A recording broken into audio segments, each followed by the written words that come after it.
Okay. Bien, buenas tardes.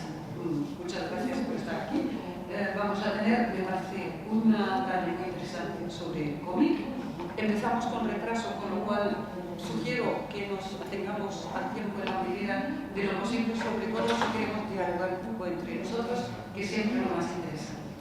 Bien, vamos a empezar con la intervención de Miguel Peña Méndez y Ignacio Belda Mercado y ¿hace falta que os lea todas las publicaciones o puedo resumir? Puedo resumir. Bien. Bueno, pues Miguel es profesor titular de la Facultad de Bellas Artes en la Universidad de Granada y es director del Grupo de Investigación, Tradición y Modernidad en la Cultura Artística Contemporánea, director de la revista Papeles de Cultura Contemporánea, centrada en procesos de artificación en el arte contemporáneo, miembro de la Asociación Cultural Telosfera, eso es algo que yo conozco, y pues tiene publicaciones sobre el cómic negro en España, sobre humor y diseño gráfico y sobre Zobel. Y Nacho, también granadino, licenciado en Bellas Artes, diplomado en Arquitectura Técnica, doctor en Bellas Artes y ilustrador. Y entra en contacto con el mundo de la publicidad desde muy joven, experiencia que le sirve para desarrollar técnicas y estilos gráficos diversos, o sea, creo que tenemos entre nosotros alguien también de la práctica, dibujante, y también miembro del grupo de investigación que lidera Miguel, y con muchísimo gusto os doy la palabra. Bueno, vamos a quitar los micrófonos que no empleamos. Estupendo. Muchas gracias. Como ha dicho ella, un artista, un historiador reciclado dentro de las Bellas Artes, y vamos a hablar pues, sobre el cómic pop en España.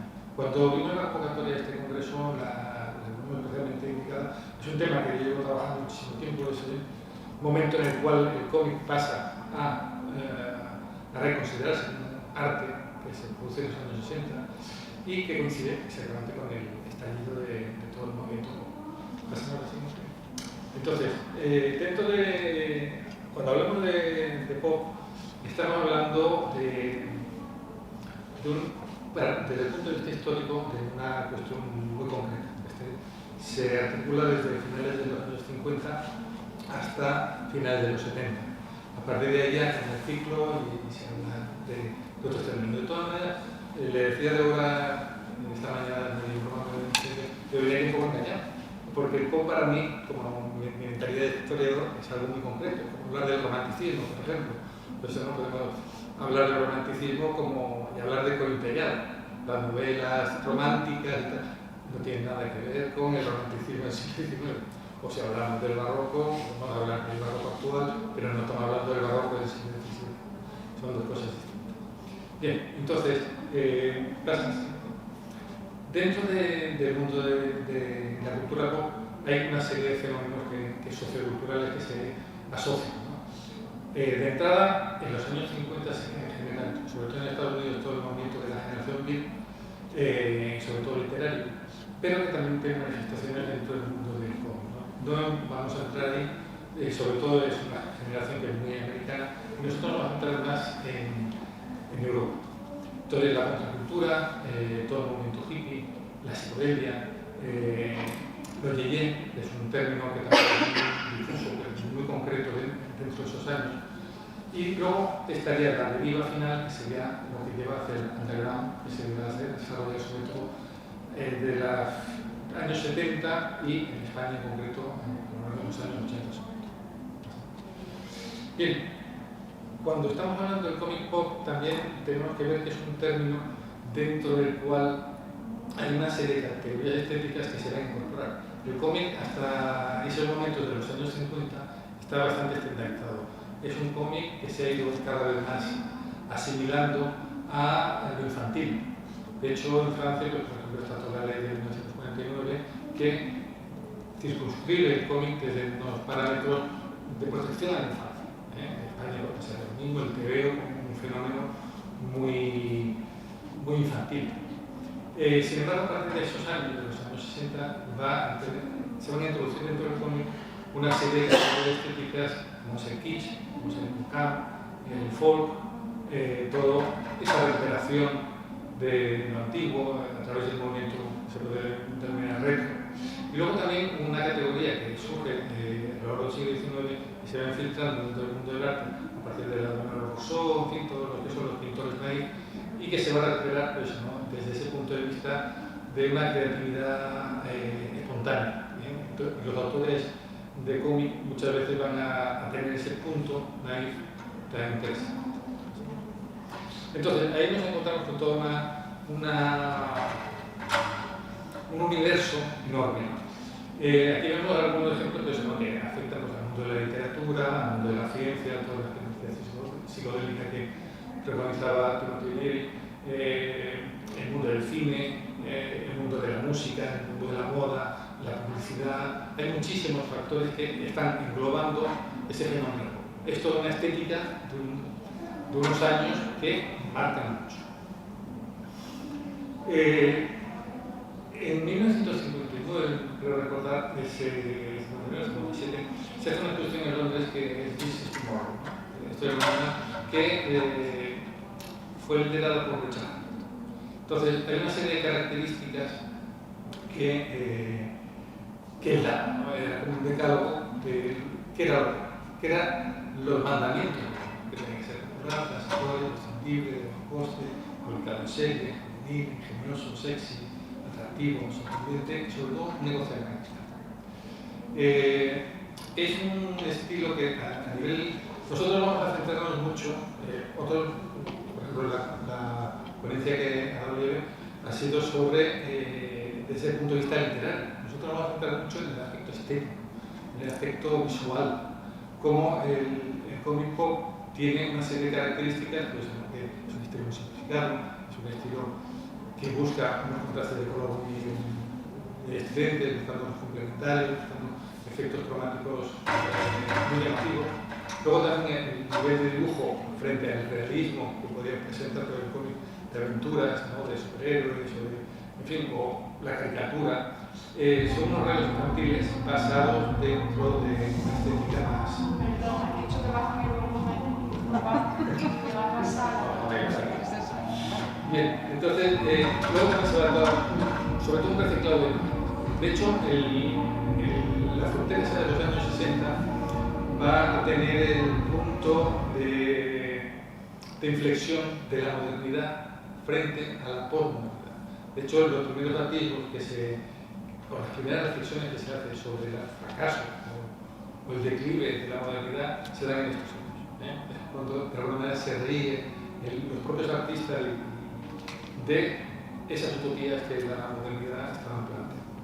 Entonces, a la vez, el artista se va a ver con la capacidad de ir a la historia del arte y asaltarla y coger lo que le llamaba la atención, lo que le parecía algo brillante, algo atractivo, e incorporarlo a su obra. Entonces, todo el tema de la cita visual va a ser muy bueno. Bien, dentro de los antecedentes en ese contexto global, hay una serie de autores, como puede ser Peter Marx, otro que puede ser Roy Lichtenstein, que está en el par de la cabeza dentro del pop art, en esa relación con el cómic. Ese asalto que hace de una manera descarada al mundo del cómic, que fue muy mal visto y sigue siendo muy mal visto dentro del mundo del cómic, ¿no? Que se apropiara de obras y las hiciera suyas de una manera desconsiderada, ¿no? Sin citar ni nada. Coger a Walt Disney, o coger a Superman, o coger a cualquier personaje y trasladarlo sencillamente al mundo de las galerías, al mundo del cuadro. Bien, luego en el mundo del cine también otro de los grandes pioneros que va a generar toda una estética va a ser James Elderman, que era un publicista y dibujante, ilustrador, que fue contratado para el diseño de personajes de la película de George Green, Yellowstone. Es una película, pues, como veis, una estética muy colorista, muy transgresora, dentro de lo que era el panorama más o menos. Sin embargo, hay una película anterior que es la de, no sé cómo se llama, ¿cómo era? ¿Qué noche era de aquel día? Que también era... A Hard Day's Night. Que los Beatles tal, y que, de hecho, aquí en España hubo una película que fue como un eco de Van Flueta, que se llama Juntos 13, que también utiliza mucho la estética del cómic dentro de su puesta en escena, y que tiene que ver mucho con la música, porque muchos de los grupos Yeye, los músicos, la música pop de aquel momento participaban de esa película. Bien, y ya entramos en lo que serían los orígenes del cómic pop y esa estética. Y al principio está Barbarella es el gran personaje. Aquí pongo las tres portadas de las ediciones que hizo Eric Kloster en su editorial Letterenberg. Como veis, la primera edición es de 1964, la segunda de 66, que ya firma con su propio nombre. Eric Kloster, como editor, era una persona muy peculiar y se iba arruinando y creaba nuevas empresas donde había que se le iban acumulando las deudas. Era un personaje muy curioso. Fijaos que Barbarella, en su... hay otra de Barbarella. Como es un dibujo muy clásico, muy dependiente del mundo del cómic anatómicamente perfecto o más académico, con pocos rasgos pop, que hemos visto antes en Peter Max o en Ederman. Sin embargo, la portada, como hemos visto en echado otra vez para atrás, está cogiendo a Lichtenstein. O sea, roba a Lichtenstein lo que Lichtenstein había robado. Y hace un juego ahí muy curioso. Pero fijaos que en la edición del 68 el gran éxito es la película. La película pasa a la siguiente. Es la explosión. Es cuando se hace realmente internacional. Es un fenómeno a nivel mundial. Es una película, como sabéis, Barbarella es francesa, entonces Depardieu es el director, pero después la protagonista es Jane Fonda, que es americana, se rueda en inglés y por parte de un productor italiano, es decir, que es una producción internacional muy variada y que va a generar todo lo que es más adelante. Me interesa sobre todo esa aproximación que va haciendo cada vez más progresiva hacia esos orígenes del cómic, pero un cómic ya más. Aquí vemos como la práctica de los primeros estudiosos del cómic pusieron a Barbarella dentro del mundo del arte, dentro del cómic. Aquí vemos una publicidad que hacía la editorial, Carlsberg, que era también una librería, que cita pues eso, ¿no? al Express, que dice el primer libro cómic.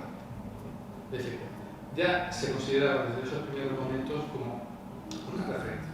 Y aquí vemos a su autor,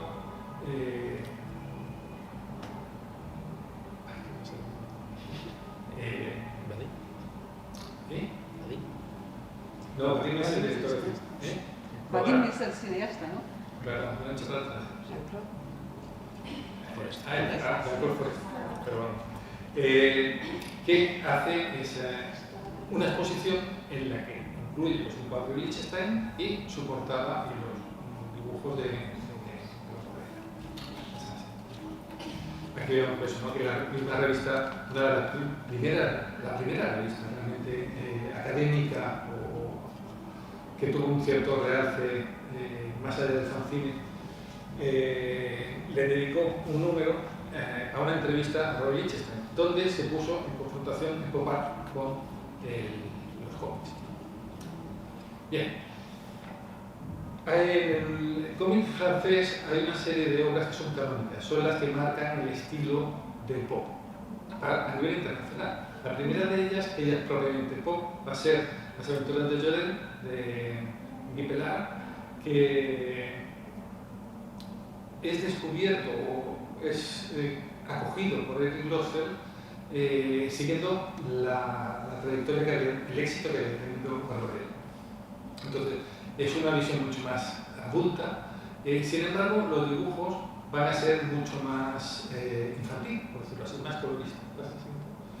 Aquí veis pues, algunas viñetas, algunas páginas que son en las cuales vemos la cita, vemos citando pues, ¿no? al Museo Guggenheim de Nueva York, vemos las calles de Las Vegas, si pasamos al siguiente pues vemos a los Beatles, vemos a... Fijaos, además, esta viñeta está partida, ¿no? La primera y la segunda, empezando por la izquierda, vemos que están los Beatles y están todas las chicas que están ahí en la piscina corriendo hacia ellos, y Charles Aznavour, que es abandonado por las chicas. Aquí vemos a Gandhi, hay muchas citas, muchas caricaturas de personajes del momento, tanto políticos como de la escena cultural.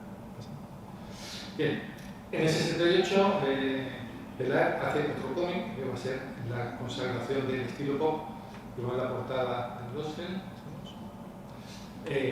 Sin embargo, Pravda es un personaje que nace en la revista Harakiri. Harakiri es una revista que es para adultos del humor. Si antes hemos citado la ley esa de 1949 en Francia, que determinaba que no había publicidad para los cómics que tuviesen cierta escena, de determinadas temáticas, lo que sea, y entonces tenían una censura. Harakiri se salta esas censuras y es un cómic, una revista que acoge pues, a cómics mucho más transgresores. Es una chica que está inspirada en una cantante francesa, que es la Sylvie Vartan. François Satie. François Satie. Vartan era Jatel, perdón, se me ha pasado.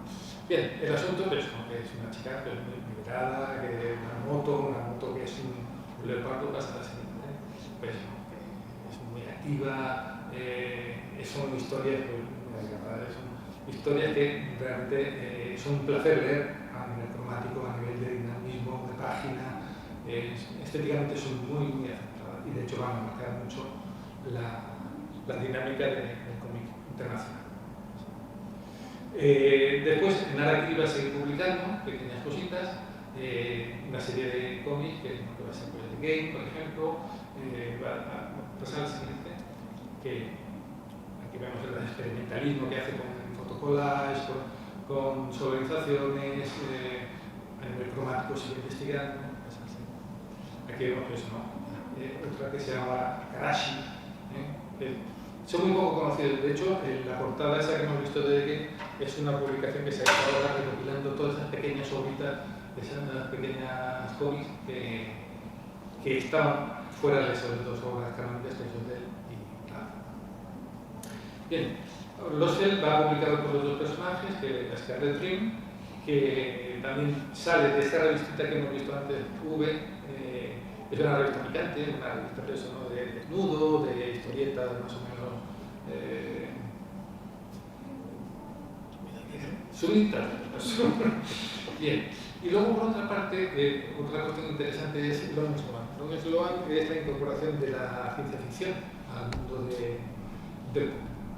Es una historia muy en la línea de Barbarella, pero pasado a un terreno mucho más serio, no tan burlesco como era Barbarella. Y luego otra gran obra canónica de este movimiento pop va a ser Sarah Shah, que es una obra de Nicholas Deville con guión de Jean Rollin. Pues, aquí veis pues, unos distintos pósteres de presentación y alguna. Es una obra que está hecha en colectividad, no es una obra única de Nicholas Deville a nivel gráfico, sino que es como una especie de obra comunitaria que se hace en su piso. Él tenía una especie de falasterio, por decirlo así, donde se reunía gente, venía, dormían allí, se ponían a dibujar, era una especie de factory guajoliana a la francesa. Y cada uno iba haciendo, aportaba lo que quería. Es una obra de Philip Caza que en 1970 va a marcar una estética pues, ¿no? de recuperación pues, ¿no? de grabados viejos, de dibujos, en fin, la psicodelia sobre todo. ese dibujo psicodélico muy nutrido de la obra de Víctor Moscoso, de todo el cartelismo americano propio de ese movimiento de la psicodelia. Bien, y luego eso de pronto, que estaba muy pensado para adultos, se dio también la posibilidad, por el tema cromático y la viveza, que podía ser interesante para un público más infantil. Entonces, aquí se hizo un experimento que no fue ni agua ni pescado, fue una cosa muy curiosa, con Tito Topin como dibujante y Jan Jan como guionista. Jan Jan era un director de cine, guionista y tal, que es bastante interesante. Lo importante de estas dos obras es que quería ser un dibujo muy infantil, pero de carácter muy adulto. Como veis aquí, pues no había una historia pues, de espías, como muy infantil, con dibujos muy coloristas y mucha cita, pero citas que no son propias del niño. Hablar, pues, citar a Dalí, André Malraux, en fin, a una serie de personajes que eran muy conocidos en aquel momento en el ámbito francés, ¿no? Lo mismo que todo el mundo pues, de chistes, pues, son muy para adultos, ¿no? De las publicidades que íbamos por en el metro, eran cuestiones muy curiosas. Bien, y luego esta otra editorial, Jerome Martino, Casterman, es una de las grandes de Francia. Martino es más pequeña, pero hizo esta publicación con Jean Guillemot al dibujo y François Monet a los guiones de carácter abiertamente político. Sin embargo, vamos a ir viendo que va a jugar también con esa variedad de estilos, ¿no? Desde lo más infantil a la imagen cruda pues, de la guerra de Vietnam, ¿no? Esa foto de una persona pues, que ha sido atacada por el napalm, en fin, esas imágenes pues, fotográficas, luego cuestiones de desnudos, en fin. Es una obra que también, y luego de un carácter político muy marcado, ¿no? Es una obra claramente de izquierdas y muy posicionada. Es curioso todo esto porque el pop, sobre todo en el mundo del cómic, va a ser bastante señalado políticamente. Luego, en Inglaterra, un publicista y dibujante, ilustrador, va a ser Michel Poiret, que va a hacer unas historietas para la editorial Western, dentro de la revista Mondo. Shadow from his past, and she is girl in the world. Y luego, por último, como veis, todos han sido autores. Esta es una autora que es muy poco conocida, pero que también hizo bastantes cosas en el mundo del cómic, que es Nicole Claro. Bien, y ya con esto pasaríamos al cómic español. Vamos a hacer el tour. Sí, porque tengo un poquito de tiempo. Eso ya, si se sale cuando salga la publicación, si se hace ya podréis leerlo más abierto. Bien, dentro de los autores hemos hecho una división entre lo que son artistas y lo que son dibujantes. ¿Por qué? Pasamos a lo siguiente. Porque vamos a ver que en los orígenes del pop español va a estar un movimiento que es estampa popular. Estampa popular va a tener circunscripciones locales en Madrid, en Sevilla, en Córdoba, en Vizcaya, en Cataluña y en Valencia. De hecho, ahora mismo está habiendo una exposición en Sevilla, en el CAC de Sevilla, en la Cartuja, sobre la estampa popular sevillana. Estas imágenes también las saqué de una exposición que se hizo en Valencia, en el IBAM, porque el IBAM, en Valencia, va a ser un centro bastante activo en este sentido y que tuvo bastante repercusión. Aquí vemos pues, ¿no? Esta secuenciación de imágenes, son imágenes que son muy populares en el sentido de son litografías muy emparentadas pues, ¿no? con lo que eran las alcas o las publicaciones estas populares, ¿no? de contar historias mediante imágenes, ¿no? Aquí vemos pues, ¿no? La famosa bomba de Palomares, ¿no? De 1966, que hace la denominada bomba Yeye, pues no va.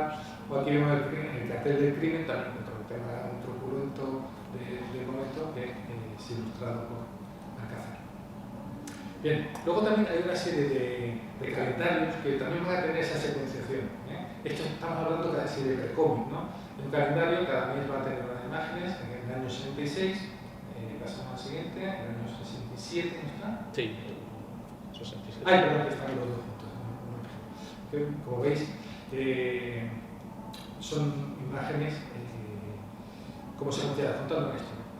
Pero donde realmente se va a dar el salto es en el año 68, en el cual el Estado Popular de Valencia va a incorporar a Andreu Alfaro, a Crónica, a la Correalidad, a Antonio Toledo, en fin, a una serie de artistas, a la Peters, también muy interesante, y que van a hacerlo más humorístico.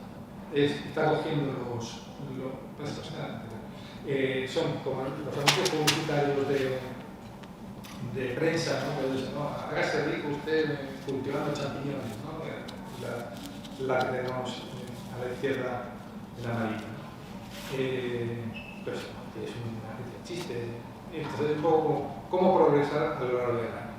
Necesita ganar dinero, aprende a bailar, cosas variadas. Bien, y luego el equipo Crónica, curiosamente, también va a hacer cómic en sus inicios. Aquí vemos este personaje, Torpex, que va a ser un intento de hacer un cómic. Ahí vemos también el tema de la cita, ¿no? Vemos a Nuevo Mundo, todo el mundo un poco del pop. Aquí vemos una imagen terminada, las pruebas de color. Y luego, evidentemente, después de que se va a desarrollar principalmente en el ámbito de la pintura, en lo que es el arte y la galería, y no en la pintura. La canónica de ese intruso del camino del año 60. Esa implicación de la cosa. Bien, y luego el equipo realidad también va a ser otro grupo que va a estar trabajando en paralelo, que son encargos, son proyectos que se le encargaron al equipo, pero que no vieron nunca la luz. Aquí no vieron el decir. Y luego Francisco de Goya también era una biografía que querían hacer y que solo se quedó ahí, ¿no? Iba a ser una parodia un poco curiosa. De hecho, le iban a llamar el Goyote enmascarado, jugando con el nombre de Goya. Aquí vemos el desarrollo también muy pictórico. Fijaos cómo hay ese trasvase de ideas de iconografía, lo que hemos visto antes de Game, de Laer, cómo lo recuperan y lo hacen suyo, ¿no? El tema de la cita, el mascarado, la novedad pues, ¿no? de terror, las onomatopeyas. Y también hicieron sus proyectos. De hecho, aquí tenemos un proyecto que fue encargado por una editorial, la editorial Difusora de Valencia, que quiso hacer esa especie de cómic moderno, en el cual se incorpora la cita, que vemos en la imagen de la izquierda a Orson Welles, por ejemplo, que está viendo esa corrida de toros, que es Picasso, que está intervenido también por el personaje que salta ahí dentro del ruedo. En fin, son historias muy atrevidas que evidentemente no pasaron a censura y que se quedaron así. Y todo este proyecto se llamaba Woody Run, contra los vampiros. Tenía el subtítulo de Fábulas de Sancuelas, era un nombre que estaba un poquito en el aire, que al final no vio la luz, pues se quedó. De hecho, pasa la siguiente, aquí veis pues, ¿no? También esa cita de Laer, esas calles que antes hemos visto de Las Vegas, aquí se va Catalina, ¿no? la aseguradoras, ese aspecto caní de España. Pasa la siguiente. Ahora mismo se acaba de inaugurar en Madrid, en la galería José de la Mano, una exposición sobre el realidad y salía, está a la venta, vamos, está boceto de Woody Run, ¿no? Que es la protagonista esta, y como veis está muy en sintonía con lo que se está trabajando en Francia en esos mismos momentos. Y casera, Y luego ya, por terminar, bueno, termino un poco el repaso de estos pintores, estaría Emilio Molero, que como sabéis es uno de los miembros fundadores de Radio Futura, que tenía también esa vertiente artística y que empezó siendo desarrollada dentro del mundo del cómic. El personaje de California Sweetheart, que está ahí, y luego también sus primeras exposiciones en la Galería Boades pues tuvo bastante que ver con ese desarrollo del diseño gráfico. Bien, y ya pasamos a lo que sería propiamente el mundo de los dibujantes. Enric Sion, premio Yellow Kid por 2 ocasiones, una figura a nivel internacional, inició su obra pues, con La Línea 2016, que es una especie de Cataluña futurista, donde hace mucha broma con todo el mundo del catalanismo, el mundo político, el mundo de la cultura. De hecho, su título es de Guerra. Aquí vemos 2 obras de 1968 también, El País de Soran y Nus, que hace un desarrollo pop increíble. Es cómic realmente pop, 100%. De hecho, serían 2 obras a rescatar, porque no se han publicado, se publicaron por la editorial Salvat como para unos coleccionables que hacían en enciclopedia, eran unos insertos que ponían en las tapas, una cosa muy curiosa. De todas maneras, cuando Rexio salta, va a ser con Agardi en el 69, como veis es una revista que se llama Mundo Joven. En el 70 va a publicar desde Italia Mara, y después en 1971 va a ser fichado por Brulán, por Luis Gasca, para colaborar en una revista que se llama Drácula. Dentro de Drácula va a estar Alberto Solsona, con Agregar. Es pintor, aquí vemos con la revista Strong, va a generar también estos personajes, Catulino y Tintotín. Su obra gráfica va a tener su fase pop interesante, aunque después se va a desarrollar sobre todo a nivel abstracto. Esteban Maroto, con el personaje Wolf, un Drácula también, como visitamos Drácula, 5 por el infinito, Delta 99, van a ser obras que van a estar dentro de la onda abstracta.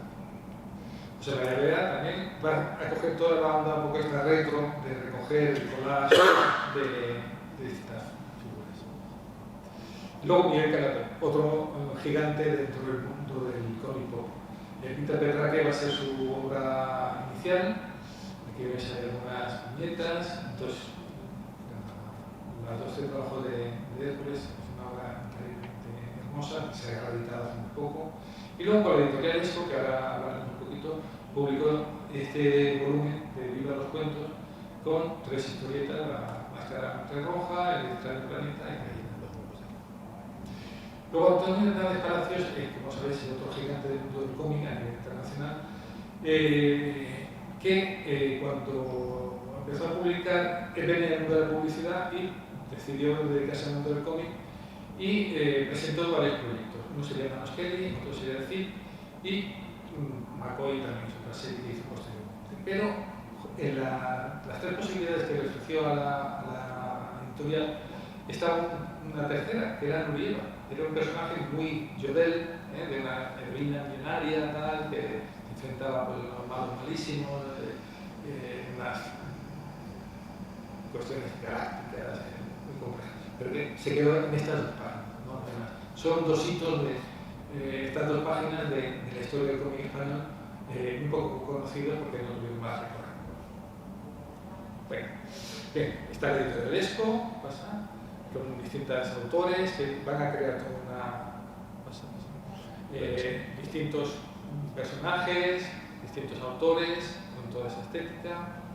Esteban, Nino Velasco, Sánchez Muñoz, Eduardo Morezo, también. Y luego la revista Piñón, la revista Trinca, que es fundamental para reconocer todo este momento. En Argos también está Strong, que no sé también. Bien, y luego por último, pues Gabriel Nau, que es un personaje que sería es como una especie de pre-pop, ¿no? Pues el siguiente, Serafín, otro personaje, sobre todo el personaje este que crea de Carmen Almirón, que es una locura español al 100%, que en cualquier Serafín se puede encontrar lo más salvaje en este cómic. Luego, independiente 100% va a ser con Carlos Guillo, con acento de María Aguirre, va a tener otros personajes variados, con poco protagonista. Y luego ya pasando a los descendientes, que ya conectaríamos con las siguientes comunicaciones que vamos a ver aquí, que ya serán más dentro del ámbito de la posmodernidad. Heriberto, Luis Rollo y Miguel Meta. Van a beber todavía de ese mundo del cómic. Ya está. Muchas gracias por vuestra atención. Tenemos que hablar de eso.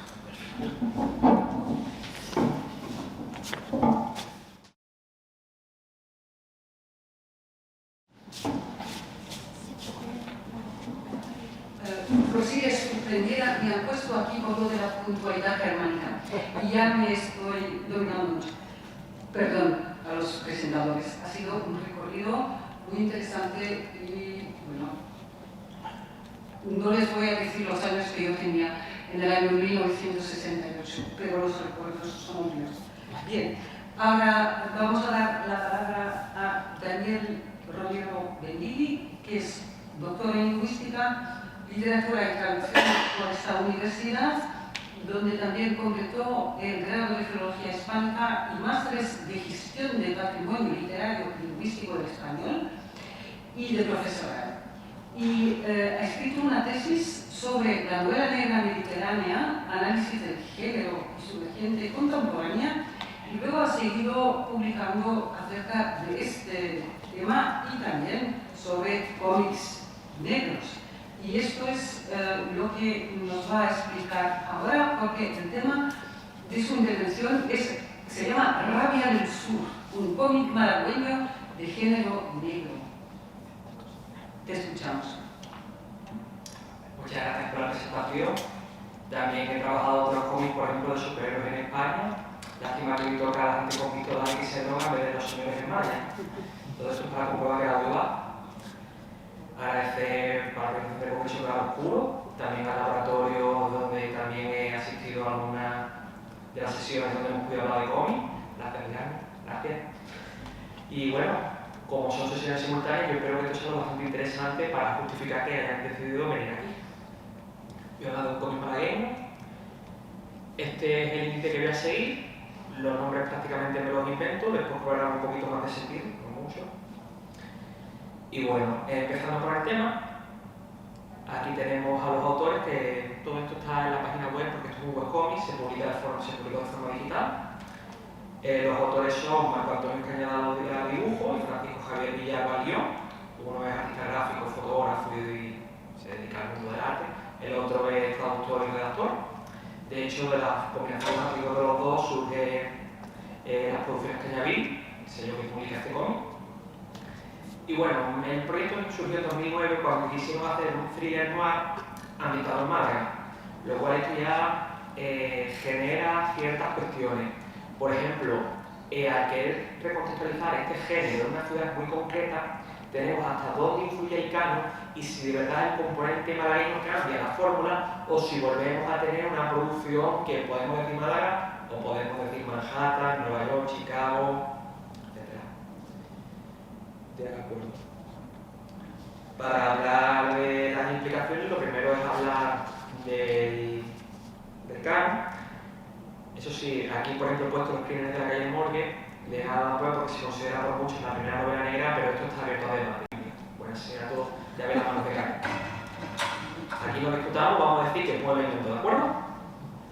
Lo que tenemos es que él se inspiró porque lo que quiso fue actualizar la novela contra el terror al nuevo contexto urbano y para ello cambia los monstruos, los fantasmas por los criminales, los asesinos en serie. Y esto tiene que ver con, por ejemplo, obras que se publicaron en periódicos como los New York Calendar, que eran breves notas de los principales criminales y cuándo iban a ser justificados. ¿Qué es lo que ocurre? Que este interés prácticamente morboso inspiró la civilización o la normalización de otras historias como la de El Destripador, Bonnie y Clyde, Al Capone. También tenemos la película del Padrino, que se basa en una novela que se basa en una familia mafiosa, y películas más o menos contemporáneas como Hace de Squad. O sea, es generalmente me interesa. Lo que ocurre es que tendríamos múltiples variantes. Generalmente se entiende por novela negra cuando un investigador confronta un caso y lo resuelve, pero también tendríamos la perspectiva opuesta, cuando nos basamos en el criminal. Entonces, aquí tenemos principales escuelas emergentes del género. Las voy a resolver muy rápido con esta especie como de vómito de referencia. Prácticamente aquí he puesto un poco de todo porque creo que cualquiera puede identificar al menos una de las referencias. No pido más. Estudio en Escarlata, fue la primera obra de Sherlock Holmes, que es la escena esta del investigador con la lupa que investiga los casos, la escena de resolverlo todo en la habitación. Eso salió aquí. Luego surgieron otros autores como Agatha Christie, que inventó a Poirot y Will Marple, o este que es menos conocido, que son las aventuras del Dr. Thorndyke. Lo he puesto porque él es el epítome de la metodología científica, porque claro, aquí cada investigador tenía su método. ¿Qué es lo que ocurre? Que esto surgió prácticamente a finales del siglo XIX, pero es que al principio del primer tercio del siglo XX surgió la variante que se ha llamado variante criminal, variante hardboiled, o variante, que me gusta mucho como la traducción en España, variante de tío duro. Esto empezó con Dashiell Hammett en Cosecha Roja, que es de 1920, y ¿qué es lo que ocurre? Pues que aquí los casos ya no se resuelven con ese tono tan elegante. Aquí tenemos ya investigación sucia porque se basaba en la metodología real, el caso de Hammett y de la Pinkerton. Entonces tenemos ya esas obras que se centran en el sindicato del crimen, en la vida criminal, investigaciones que a veces no resuelven nada, casos reales. Por ejemplo, La Bala Azul es una película que se basa en una novela, que se basa a su vez en un caso que fue el caso de la Negra. Y con la llegada del cine y el cómic, pues se relajaron un poco estas aristas, porque este género procuró, a diferencia de la variante misma de Sherlock Holmes, tener un discurso social más descarnado, pero en el cine no vamos a poner eso. En el cine todo tiene que ser más bonito porque tenemos que vender entradas. Entonces tenemos que, por ejemplo, en vez de ser investigador canalla, como el que podíamos ver precisamente en Cosecha Roja o en el Halcón Maltés, ambas obras de Dashiell Hammett, aquí era el galán de cine. La mujer fatal, que era esa manipuladora que buscaba su propio beneficio a lo largo del caso, aquí es una señorita atractiva. Lo dicho, hay que vender. Entonces quizás esa denuncia social se fue relajando y acabó pues, como la novela misma, que prácticamente todas eran iguales. La novela misma había 20 reglas que inventó ese Sebastian Knight, que al parecer eran muchas porque 3 años después no existen 10 reglas, y simplemente era que o seguía ese canon o tu obra no estaba dentro del género. ¿Y qué ocurrió con la novela criminal? Lo mismo. Aquí tenemos una narrativa intermedia por esa vinculación del cómic, el cine, la novela, porque tenemos que Dashiell Hammett, aparte de que escribió también guiones para cine, escribió en las aventuras o los casos del agente secreto X9. Entonces él trabaja tanto en el cine como en el cómic. ¿Qué es lo que ocurre? Que aquí he puesto yo lo que se conoce como la triada noir, que son 3 cómics que empezaron a publicarse en 2000, 2003, 2007. Black Sack, que todavía se sigue publicando a día de hoy. Ya Maynard, que sí está cerrado. Y Kane, que igual, Kane es más corto porque es una trilogía. ¿Qué es lo que ocurre? Que aquí todos los autores reconocieron su vinculación con el cine. Por ejemplo, Black Sack, la personalidad del protagonista principal, que es ese gato negro, que también ha tenido un juego de rol y videojuego, se basa en ese Humphrey Bogart, que es el que interpretó al protagonista de Halcón Maltés de Cosecha Roja. O sea, este señor de la foto, ese galán de cine. Luego ya en final se basaron más en el cine de el pool de Tarantino o en las películas de acción con tintes criminales de John Woo. Y Ken Gay directamente se dedica a la memoria de Paul Newman. De hecho, en el segundo tomo los personajes ven películas y tienen reminiscencia de ciertas escenas famosas. Entonces, claro, el ejemplo que vamos a ver, pues tiene también esas reminiscencias tanto en un cómic, pero también se basa en esta narrativa previa, también se basa en esto. ¿Qué es lo que ocurre? Vamos a ver si el componente malagueño supone una diferenciación. Aquí tenemos Vega del Sur. Este cómic está publicado gratuitamente, lo pueden leer por internet. vegadelsur.es, creo que es. Y bueno, voy a resumir un poquito la trama. El nombre viene de una droga, que la droga va a ser un poquito duro, perdón por lo de stripper. Están intentando hacer en el Parque Tecnológico de Andalucía, que está aquí, en Málaga, intentan hacer un esteroide que no deje secuelas en los animales. ¿Qué es lo que ocurre? Un personaje, que es el criminal principal, lo coge y lo aplica a gallos para que las peleas de gallos sean más interesantes, evidentemente peleas clandestinas. luego pasamos a perros, luego pasamos a toros y luego pasamos a personas. Este señor de la imagen azul está en pleno subido. En esta página en concreto es que se ha metido su dosis y él está eufórico. Luego a la derecha tenemos los síntomas que hay en personas que no son tan agradables. Y lo gracioso es que cuando terminó el cómic salió en el mundo la noticia de una droga caníbal y los autores dijeron: os prometemos que nosotros lo hicimos antes. Que lo nuestro fue ficción, pero parece que está ya alcanzando la realidad.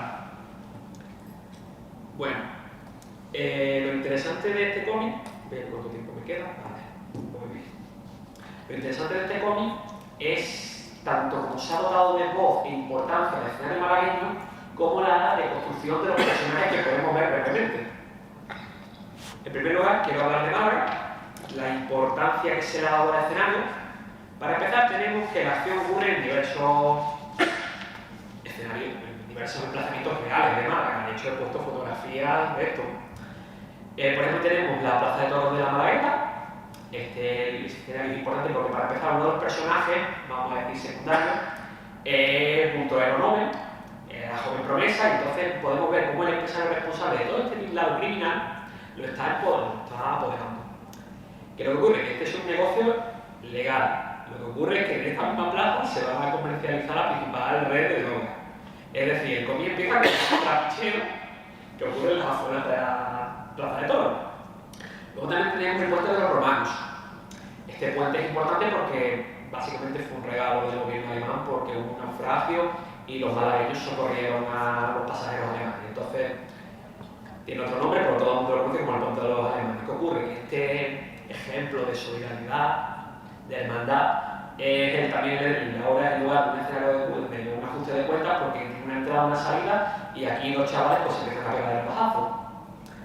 Y luego tenemos un parque tecnológico que se supone que es esa promesa de prosperidad, de trabajo y demás, donde se gestiona la operación de drogas y donde están los laboratorios. Entonces tenemos haciendo juego con el nombre del congreso y del proyecto, tenemos esos claroscuros de que son emplazamientos que por un lado tienen esa parte positiva, pero por otro son los lugares protagónicos donde están ocurriendo esta red criminal. Entonces, simplemente mediante los escenarios y esa historia, que por cierto en la bitácora del cómic en la web ofrecieron ciertos apuntes de historias sobre la Plaza de Toros, sobre el puente de los romanos, que ciertamente no se ven en la obra, pero tanto un nativo como alguien que se quiera documentar tiene ahí el acceso y la facilidad para entender qué es lo que quisieron hacer con estos escenarios. Ahora vamos a pasar al elenco de los personajes, brevemente, porque tampoco es plan de fastidiar un cómic de 100 páginas que está gratis. Esto se lee más tarde.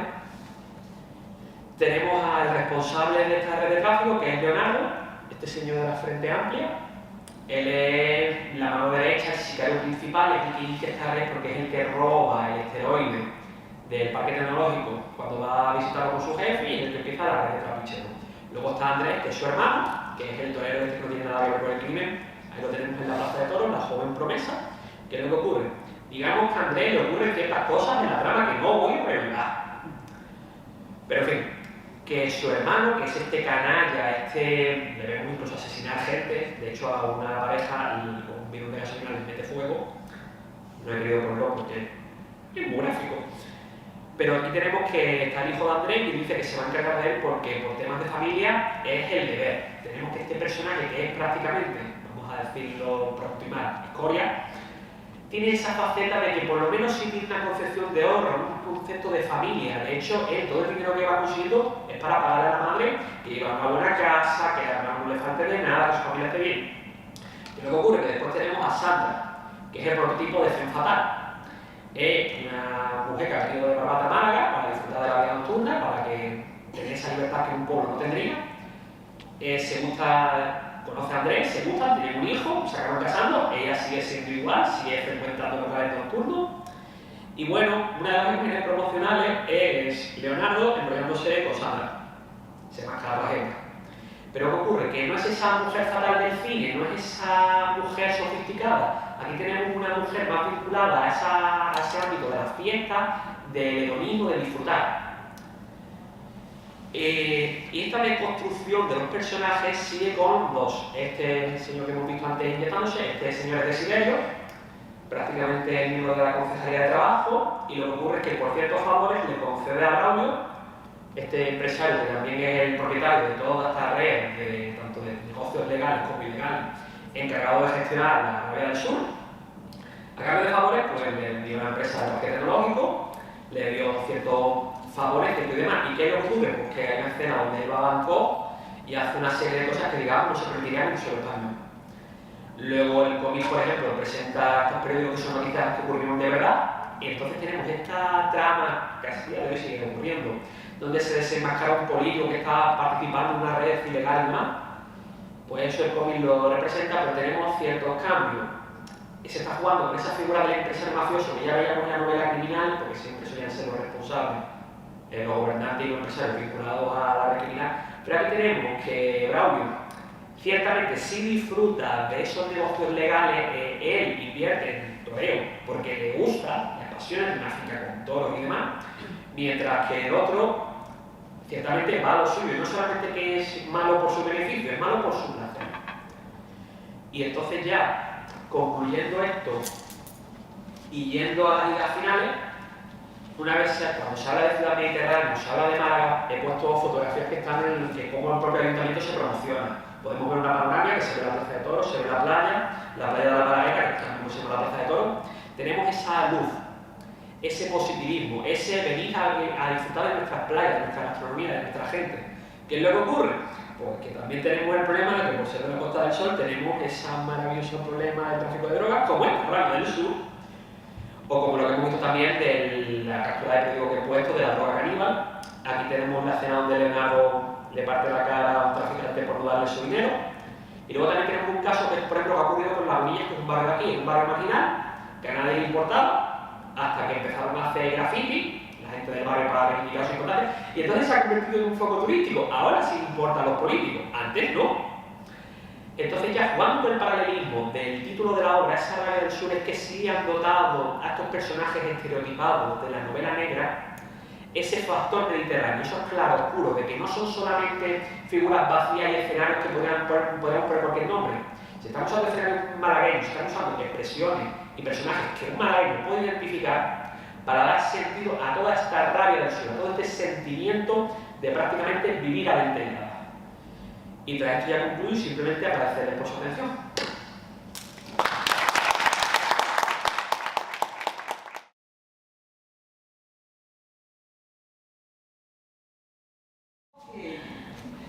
Bien, se ve que los dioses de la informática no son favorables. Con mucho gusto paso a presentar a Dermis Pérez León, escritora y comisaria independiente radicada entre Berlín y Santiago de Chile. Es licenciada en Historia del Arte por la Universidad de La Habana y graduada de maestría en el Center for Curatorial Studies Art College, Nueva York.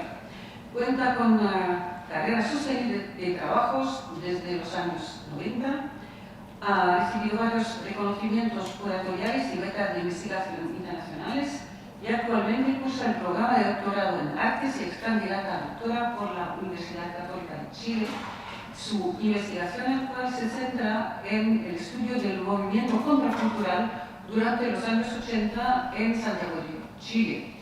Y nos va a hablar de publicaciones y autores de cómics y su relación con las artes visuales producidas en las academias de arte. Pues, gracias por estar conmigo esta tarde. Muchas gracias a la organizadora del Congreso de los Puros, especialmente a Débora, Diana. Bueno, pues la presentación de hoy se va a enfocar en varios ejemplos de interacción entre las formas de manifestarse visualmente la cultura underground y las llamadas bellas artes o artes plásticas durante la década de los 80 en Santiago de Chile. Bueno, por una parte, dilucidar un poquito, obviamente, cómo el cómic de adultos deviene una representación de esta cultura underground y también como forma de autogestión en este contexto de represión dictatorial, ¿verdad?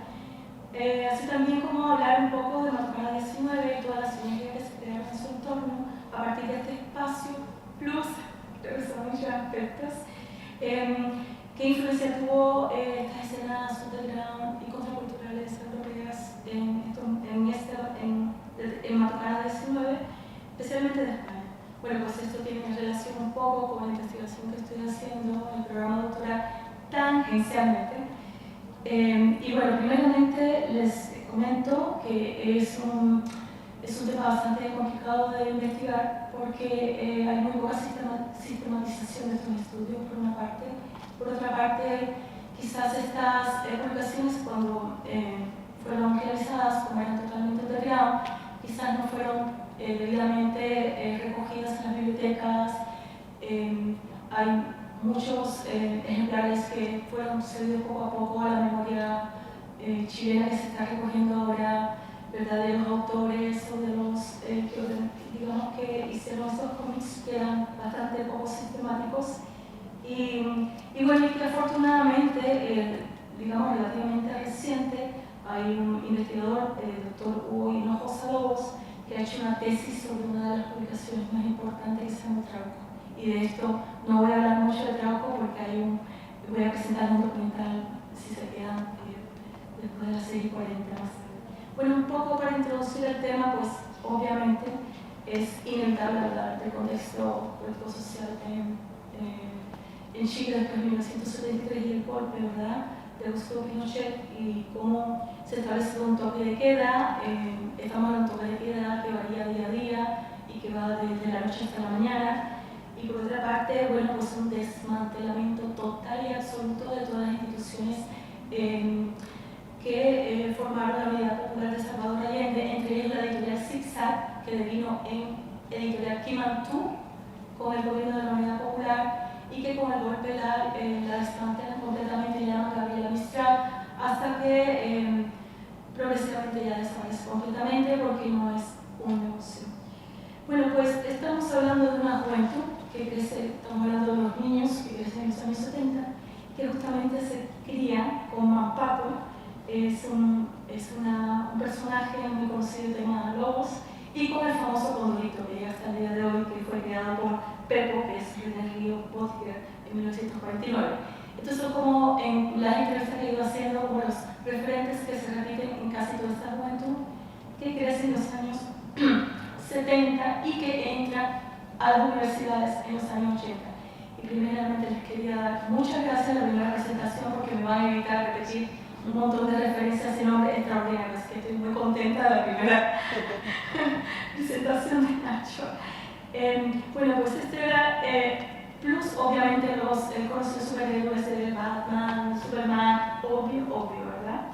Pues, ¿qué pasa? Con comienzos o finales de la década de 70, entra la televisión a color en Chile. O sea, ya para 1978 estamos hablando que probablemente cerca del 80% y tanto de los hogares chilenos, desde el desierto de Atacama hasta la Patagonia, tenían televisor color. Y con esto entra todo el mundo del espectáculo, entra todo esto, toda la cultura enlatada, etcétera, que se va haciendo mucho más potente a la vuelta de los años 80, con la introducción de la economía neoliberal, digamos, todo un vuelco que hay acá, y también que puede parecer como más abierta probablemente Chile en esa época, porque empiezan a hacerse producciones, grandes producciones, etc. Hasta 1982 que hay una crisis brutal, ¿verdad?, que demuestra que este modelo neoliberal no es tal cual efectivo, ¿verdad? Pero hasta tanto se crea toda esta sensación tremenda, la publicidad crece enormemente, etc. Y mientras tanto, pues en 1983 empiezan las grandes protestas. En Chile, en mayo de 1983, es la primera vez que la gente sale completamente a la calle. ¿Que hubo protestas? Sí. ¿Que se empezaban a armar movimientos antes? Sí. Pero la primera gran protesta es en mayo de 1983. ¿Qué pasa en el mundo del cómics? Bueno, pues según justamente Hugo Hinojosa, que es el gran estudioso que ha hecho esta tesis doctoral y que ha publicado varios artículos, y es, digamos, como una de las, y el otro que me mencionaron cuando estuvimos conversando en el almuerzo también, pero se me va el nombre, es decir, que se está nuevamente retomando, se está estudiando, pero muy de a poco. Según él, pues la primera publicación, primero antes de llegar ahí de las publicaciones, es súper importante hablar de cómo empiezan a abrirse espacios referenciales. Estamos hablando de 1983, se abre en 1981 el Centro Cultural Mapocho, que se abre el primer, digamos, no es una institución, es un espacio donde le da cabida a las manifestaciones culturales más contraculturales, donde crean espacios a reuniones, a exhibiciones, a, digamos, a conciertos también de bandas de música. Y el otro espacio súper importante que se abre en 1983, a finales de 1983, con la gran fiesta de despedida del año 1983, que ahí está el cartel, que es la obra del conocido dramaturgo Ramón Gifero, que regresa al exilio, empieza a regresar progresivamente la gente del exilio, junto a Pablo Lavín, y esta es la sede del teatro fin de siglo. Pero no solamente es la sede del teatro, ahí se hace performance, ahí empiezan a aparecer las primeras bandas punk, rock y de pop chileno, también junto con algunas exhibiciones y también con el performance. O sea que empieza toda una movilización de esta energía subterránea en el contexto de Santiago. Ojo, yo solo me estoy refiriendo a la ciudad de Santiago acá, que pasaron algunas cosas en Valparaíso, en otras ciudades, pero en mi caso particular me estoy refiriendo a Santiago. Entonces ya adentrándonos justo con toda esta energía que comienza un poco subterránea, un poco ya de movilización social, ¿no? Empiezan a aparecer las primeras, digamos, cómics underground. Estamos hablando de que la industria digamos, zigzag, antes de la Unidad Popular, hizo contrato con Marvel, se publicaba muchísimo, pero bueno, todo esto queda totalmente desmantelado. Y cómo comienza toda esta energía del cómics, ¿no? Como algo mismo, la fotocopia fue absolutamente la primera imprenta, por decirlo de alguna manera, algunas pequeñas imprentas offset. Por eso yo tenía preguntas sobre cómo se imprime serigrafía, ¿verdad? Bueno, con esos resquicios por ahí en el centro de Santiago, la calle Santiago, ahí esas pequeñas imprentitas por ahí, o en el barrio Mata. Y bueno, según vamos a la primera Estilo y Retiro, que se publica en agosto de 1983. Después aparece en Hora Gay. No sé qué pasó. Ahí está. Que está acá. Parece que no se está parado porque pasó en el segundo. Bueno, es un cómic hecho por Vicente Vargas y Claudio Romero, que es más conocido como Carto. Es conocido como Carto. Y bueno, un homenaje a Carto porque murió relativamente reciente. Y ellos producen este cómic, ¿verdad? Que dio un número. Y después, pensé que tenía la imagen del segundo, que en 1987 hace solamente Carto, que no se publica, y con la exposición que se hizo en el 2003 a Reina Sofía, sobre perder la forma humana, ¿verdad? Una exposición muy clara que se hizo en Reina Sofía, pues se publica este segundo novela que hizo nada más Carto. Y bueno, pues después en 1984 saldría Ariete, donde ahí en la portada aparece, bueno, pues, Ricardo Fuentealba, uno de estos historietistas, no solo autor de cómics, sino que hacía los dibujos, y también voy a hablar después de él un poquito más. Y también, perdón, me olvidé, Marcos Peligro también, ¿no? Que participó un poco en la portada. Posteriormente, esto estamos hablando de 1984. Beso Negro, que es una publicación que es, digamos, la primera que, digamos, un poquito más engrosada de alguna manera, y que según un estudio de Carolina Sánchez Carvajal, que ella hizo sobre revistas contraculturales de Chile en 1983-1991, Beso Negro empieza como una publicación fotocopiada, un tríptico de poesía en la Universidad de Chile por estudiantes de Derecho. Entonces, aquí estamos hablando de las implicaciones entre los enclaves de las universidades, ¿verdad? Y todas estas corrientes de grado. Vamos a decir que debería haber dicho desde el inicio, aquí las instituciones están intervenidas. O sea, la Universidad de Chile está completamente intervenida con los militares, con decanos, con rectores puestos por la Junta Militar. La Pontificia Católica está intervenida, pero no está desmantelada, porque es la Pontificia Universidad Católica. Se supone que, bueno, esto es una universidad más tradicional, etc., y que se van dando procesos, digamos, más libres de la vigilancia militar, por esa misma condición de la Universidad Pontificia Católica, que las dos universidades católicas, pero definitivamente la Universidad de Chile está completamente desmantelada, completamente intervenida, ¿verdad? Entonces esto se hace en la facultad, por eso es interesante, de estudiantes de Derecho. Bueno, pues después pues aparece Ácido también, que es la primera revista con distribución en kioscos. Estamos hablando de publicación underground, que se distribuye entre amigos, entre espacios underground, se distribuye en la universidad, etc. Pero esta es la primera que entra en kioscos y bueno, en 1987 sale el número, diciembre del 87, el número 0 con 12 editores con 68 páginas, es realmente un kit en esa época.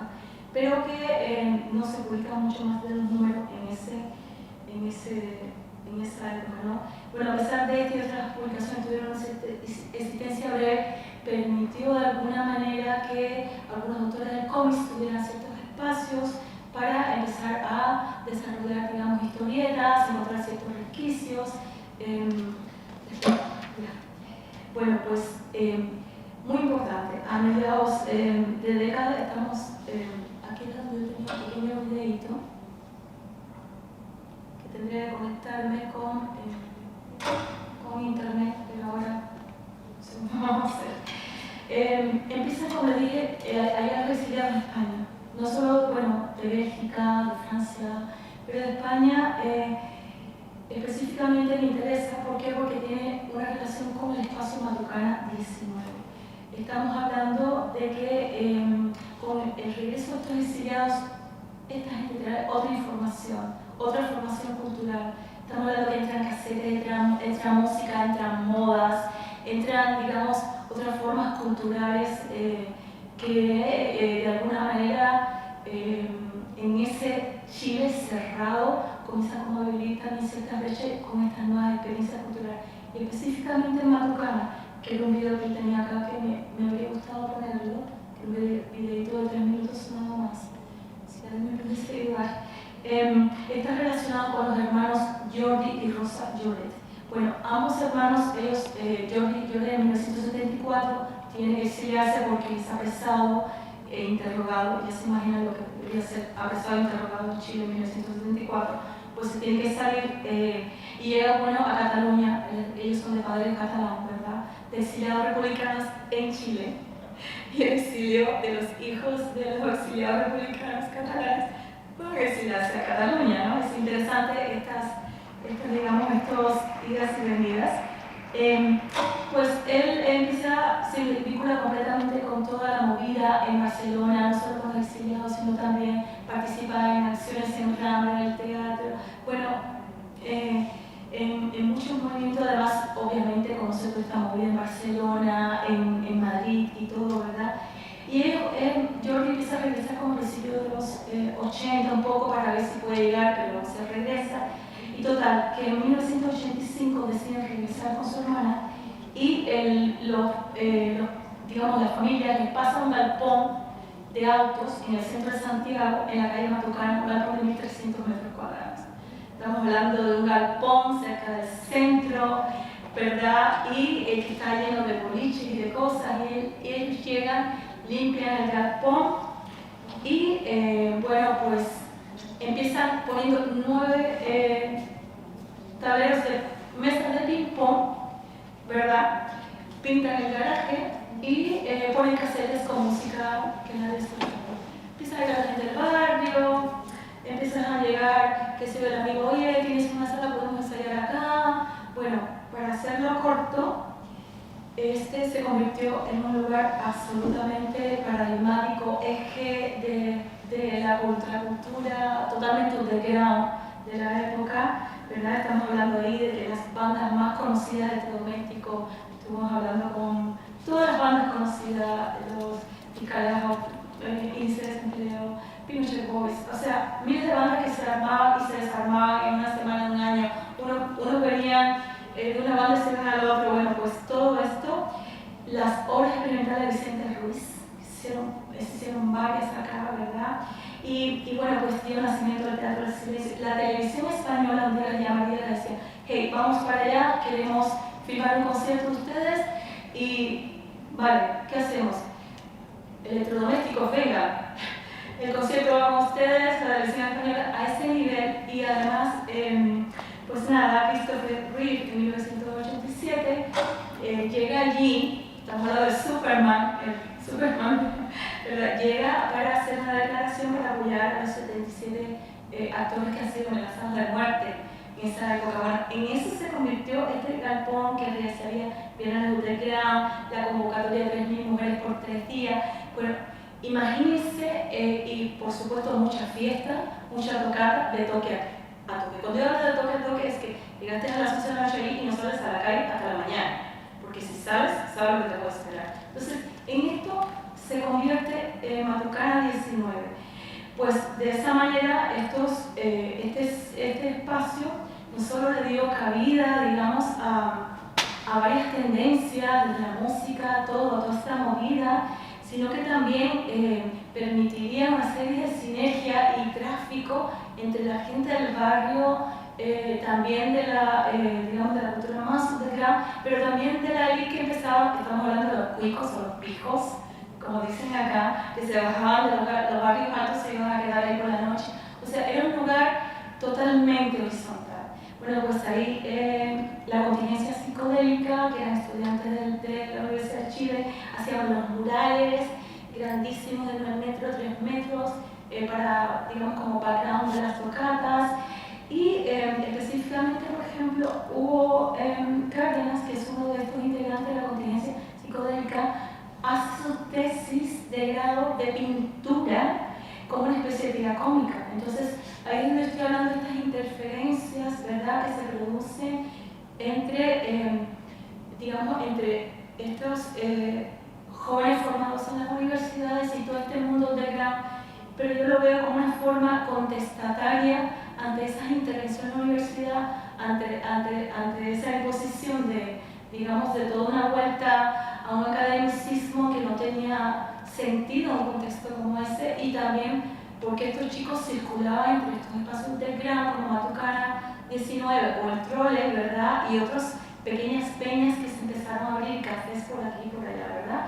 Estamos hablando de 1980, que hay ciertas aperturas, ¿verdad? Bueno, pero es muy importante para mí cómo crear estas relaciones, estas influencias, bueno, y cómo la estética del cómic y la cultura pop empieza a verse también en digamos, la pintura que empiezan a producir estos jóvenes que empiezan a egresar de la universidad, ¿verdad? Esta es una pintura de Kitin Bulnes. Esta es una de las chicas que viaja a London y es como la primera casi que llega de London con esos peinados super punk, y es como que dicen que ella introduce un poco esta estética punk a la escena santiaguina. Pero ¿cómo poder vestirse así? Nada, ropa de segunda mano, ¿verdad? La ropa americana. O sea, la ropa americana, se iban allí, se inventaban ellos mismos los diseños, etc. Y bueno, pues también otro grupo muy importante en esta época, que es Rodrigo Cabeza, Bruna Trufa, Sebastián Leighton. Curioso, Rodrigo Cabeza de la Católica, Bruna Trufa del Instituto de Arte Contemporáneo y Sebastián Leighton de la, digamos, de la Universidad de Chile. O sea, un trío que aglutina las 3 instituciones importantes de la época. Si ustedes se ven acá, están preparando una exhibición que se llama El Enemigo Público, una exhibición que fue súper contestataria y, como ustedes ven, una influencia tremenda del pop y del cómics. Estamos hablando de una cultura visual que la élite, por decirlo de alguna manera, todo ese arte súper crítico, contestatario de los años 70, llamado la escena avanzada, como que no había ahí. Pero aquí hay digamos, un quiebre generacional muy importante que sería como otra conferencia para hablar de este quiebre generacional, ¿verdad? Pues ellos hacen El Enemigo Público, Soberbia, La Moda Mata, que como ven son títulos bastante contestatarios, con estas imágenes frívolas y muy referenciales del cómic. Bueno, pues hablando de Matucana y hablando de Jordi, que les referí, que pasó años, digamos, de exilio acá, pues claro, estaba pues, expuesto a todas estas publicaciones under que hubo con Bajo Blanco, y aquí recojo un poco esas publicaciones de crítica cultural, donde está incluida la poesía, la literatura, la crítica política y todo esto, algo que él recoge acá, bueno, de Víbora, de Madrid, de todas estas publicaciones, y de Cero Comics, donde trabaja su amigo y arquitecto como Alfonso Godoy, que es chileno, que él estaba viviendo en esa época en Barcelona, y de alguna manera que ellos regresa también Alfonso Godoy a Chile a tratarse del cáncer, regresa un poco, quizás como ya regresando a Chile un poco, y ahí se encuentran ellos en Chile nuevamente a principios de los 80, 1984 específicamente, donde arman el primer digamos, cómic o la primera empresa de alguna manera fanzine que hacen, que es Sudaca más Turbio. Bueno, Sudaca, ustedes saben, le llama a los suramericanos en España, y turbio se refiere un poco a ese Santiago turbio, ¿no? O sea, Sudaca es la portada, más turbio la contraportada, hecho por Alejandro Albornoz, que es un artista de cómics también, muy oscuro, con estos contrastes, con imágenes femeninas muy sexuales. Imagínense la ética, la moral pinochetista, con esos, digamos, esos valores nacionales y esas prohibiciones, digamos, esa reeducación normada de la juventud, era como ir completamente en contra de eso. Pero lo interesante es que en este primer número aparece, por ejemplo, el conocidísimo poema de Enrique Lin, que es una referencia literaria del Paseo Humano, ¿verdad? Y por otra parte, Alfonso Godoy hace imagínense, en 1984, hace la historia de Víctor Jara, o sea, publicarla, y por eso él usa el seudónimo Goyera, porque obviamente no pone su nombre. Estamos hablando de que es el famoso Víctor Jara, que es, como ustedes saben, al principio lo llevan a la Estadio Nacional, lo matan ahí, se ha convertido en un ícono, obviamente, de esa, digamos, de esa represión, no solo represión, sino también absolutamente de muerte de artistas, digamos, vinculados fuertemente a la izquierda y al gobierno de la Unidad Popular, como era Víctor Jara. Y bueno, pues la segunda portada de Turbio, Sudaca más Turbio, pues ahí interviene no solo Jordi, imagínense, estamos hablando de estar en una mesa, recorta y pega, ponemos esto, ponemos lo otro, fotocopia y al offset, chiquititas, ¿verdad? Pues ahí interviene esa botella de Coca-Cola de ese Víctor Hugo Cobocedo, uno de los artistas importantísimos de arte conceptual y político en los años 80 en Chile, que está vinculado, se vincula a Matucana Ediciones. Estamos hablando de un artista de élite, de los pocos que fueron transversales en todo esto. Bueno, tenía una relación con Rosa Lloret, vivía casi en Matucana 19 y hace una exposición muy importante que se llama Elixir 2 en Matucana 19. Bueno, pues todo esto es como la experimentación que hacen antes de ellos llegar a Matucana.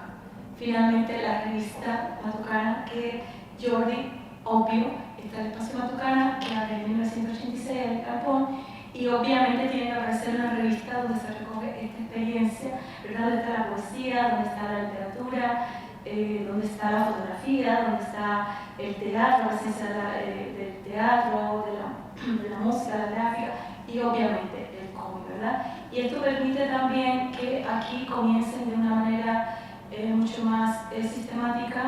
No sé cuántos minutos llevo. Un poquitos. Ya. Pues autores del cómic importantes, entre ellos, como leía Ricardo Fuentealba, que crea este personaje importantísimo, el conde Matucana. Bueno, Ricardo Fuentealba tenía 40 y tantos años, mientras los otros tenían 20 y tantos, tiene una formación más clásica, menos académica, pero con artistas pintores de premios nacionales, ¿verdad? Y con muchas referencias también internacionales. Pero imagínense, el conde Matucana, pues se refiere al espacio Matucana, este viejo vampiro que se va a conseguir mujeres maduritas por ahí, solitarias, y entonces todo el escenario, el background de esta ciudad de Santiago, alrededor de Matucana, pero que también es un conde contestatario, porque celebra el no más Pinochet en 1988, diciendo viva Chile, gritando, ¿verdad? Tenemos también a Carto Descartes creó este personaje Kiki Bananas, ¿verdad? Es casi un icono, es una diva del cómic actual, ¿verdad? Él también creó a Mario Flipper, él diseñó los cuadernos escolares Colón, también presentó varios programas de cómics en la televisión, en esa época pasaban esas cosas también, ¿verdad? Y bueno, pues este es un personaje femenino, independiente, sexy, con los cabellos como hojas de banano, un poco delincuente, fría, como ese personaje femenino un poco que ustedes ya han presentado en los cómics acá, ¿verdad? Y por último, el personaje de Clanton. Este es seudónimo de Claudio Galleguillos.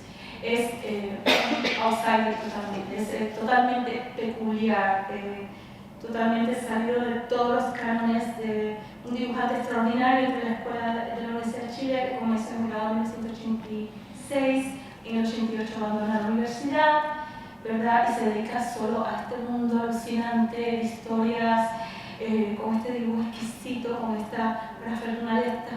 Bueno, es totalmente, se está recuperando nuevamente por suerte, porque es muy único como autor, ¿verdad?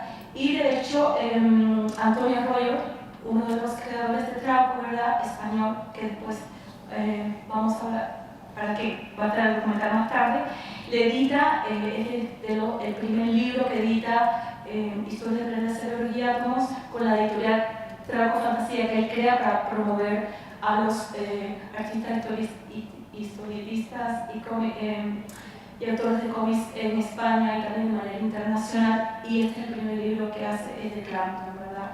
Eso dice pues mucho de este autor. Pues la revista Matucana tiene una primera etapa que le llaman del 87 al 88, y la segunda época, que con el retorno a la democracia pues logra ser asidua y comparte con Trauco un poco también los kioscos.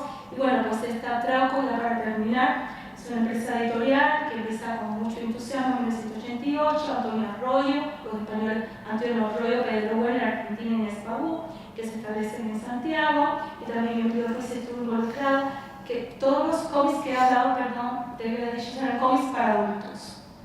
Eran todos cómics para adultos, voy a decir tardíamente, ¿verdad?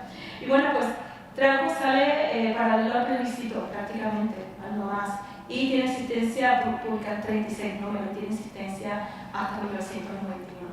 ¿Qué pasa con esto? Es un poco la polémica que hay. O sea, a diferencia de España, esta cultura underground, de toda esta cultura underground en las publicaciones desaparece prácticamente con la llegada de la democracia.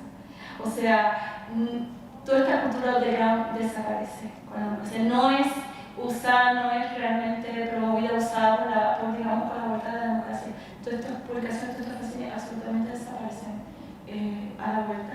Bueno, pues para resumir un poco mi presentación, pues que estos espacios que se abren, todos estos fanzines, todas estas revistas de cómics, permiten esas transversalidades de lenguajes entre, por decirlo de alguna manera, las academias, los institutos de arte y todo este mundo underground, que empieza a mezclarse un poco el mundo underground con la contracultura de alguna manera, y que bueno, que en esos espacios estos artistas que vienen de alguna formación, de alguna manera académica, pues encuentran resquicios en las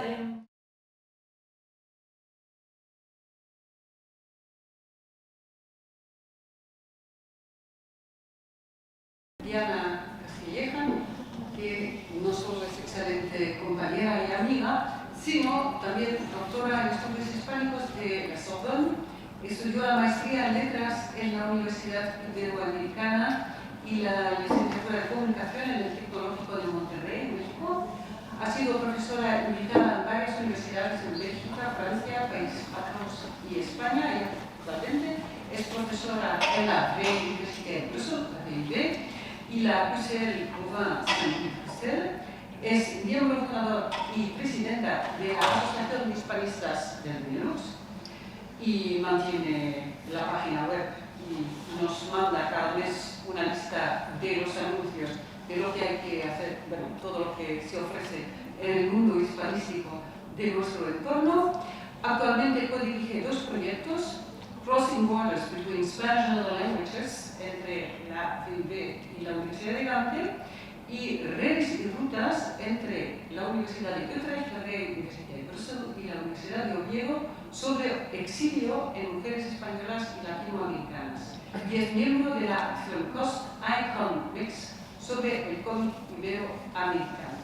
Y Diana además de todo el mérito que tiene coorganizando este evento del que estamos disfrutando, nos va a hablar ahora de dinámicas de poder y resistencia a través del cómic.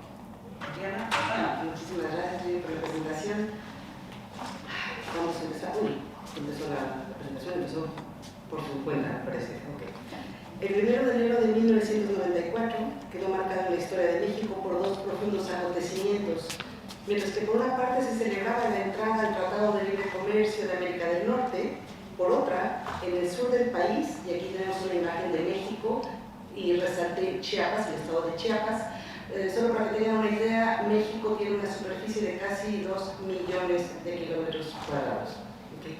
En el sur del país entonces se levantaba en armas el Ejército Zapatista de Liberación Nacional. Aquí tenemos unos encabezados del día 2-3 de enero a nivel nacional y también internacional, como lo es el periódico del país.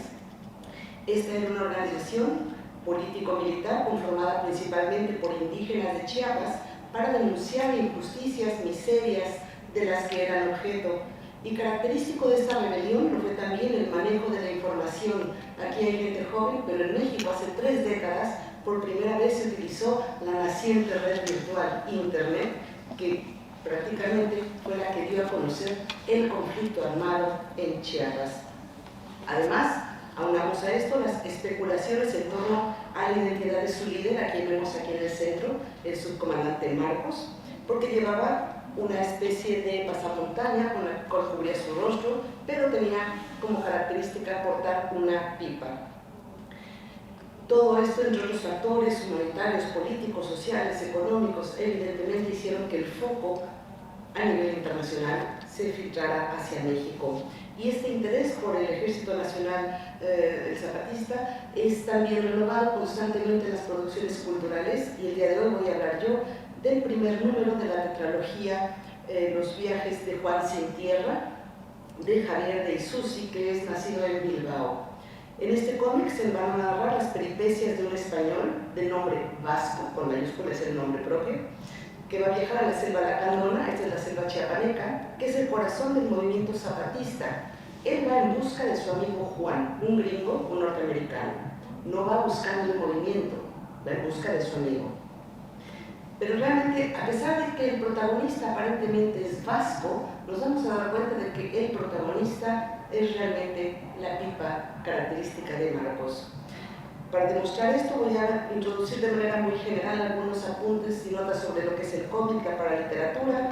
Me voy a centrar en algunos elementos paratextuales, este texto que acompaña al cómic en sí, y voy a finalizar con una propuesta de lectura de la narración visual para ver o despegar en este viaje iniciático en donde la ironía, el doble sentido y los juegos de palabras van a configurar los espacios vacíos que el lector tendrá que completar.